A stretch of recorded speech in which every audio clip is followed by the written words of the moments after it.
rainy conditions across Melbourne threatened to limit the size of the MCG crowd for the match between two of the competition heavyweights. Top of the table, Collingwood had Alan Didak back from a shoulder injury, Ben Johnson from illness and Lee Brown from suspension.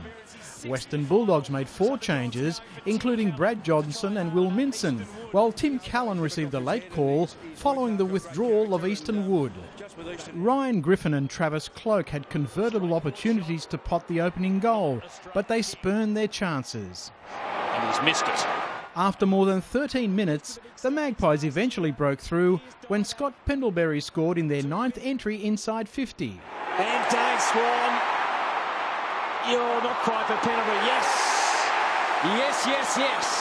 Cloak with the muzzle on the Bulldogs that had coach Rodney Eade struggling to stifle his groan before Dane Swan converted at the other end. That'll improve his record and increase the Magpie lead. Cloak more relaxed with set shots from the boundary than from in front. From almost on the line. It is never offline. He has his 150th career goal and the Magpies have skipped away. And as this spectacular collision between teammates Tom Williams and Brian Lake left the veteran defender in the wars, Mitch Hahn finally kicked the Bulldogs first. It's come off the sweet spot, I reckon. Johnson made the goal umpire's task challenging, while Chris Dawes pushed the Pies further in front. Kick, Dawes there, and he can line them up. And Dawes sets them on the path to doing it with his first. Brown took advantage of Collingwood's several excursions inside 50. Callan Ward, the latest wounded Bulldog, as Barry Hall mixed it up with Harry O'Brien. Harry O'Brien, you're taking your life into your hand. Sean Higgins saw his way through traffic to pilot one through for the Bulldogs. Griffin then skirted the boundary line before he tried his luck a couple of minutes later. In the end, the ball might beat him there and dribble through. That saw Malthouse vent his emotions before Steele's side bottom found the big sticks. At half-time, Collingwood 57, Western Bulldogs 25. Hall was reported by an umpire for abusive language, as Swan's excellent kick put it on a plate for Leon Davis. Davis will get there and put it through. Western Bulldogs answered that straight away. Jan Siracusa, not a bad kick. Hall shepherds it home. Brown turned around to score a beauty.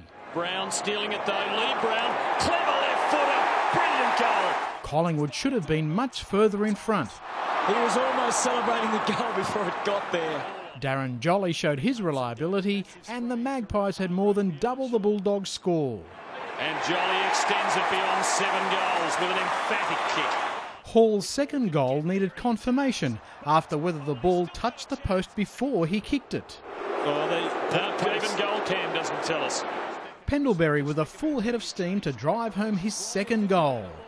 Watch the skills of the Pies and watch Scotty Pendlebury in full flight.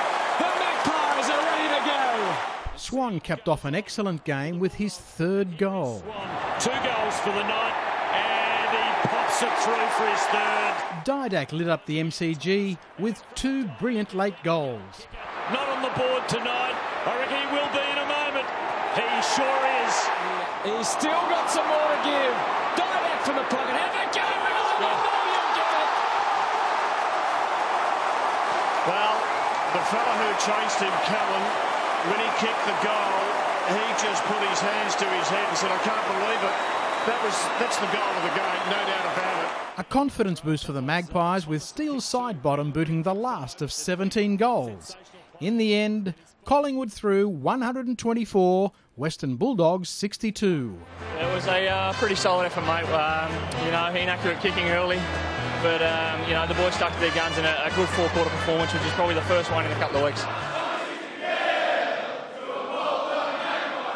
Charles Christian, Big Pond Sport.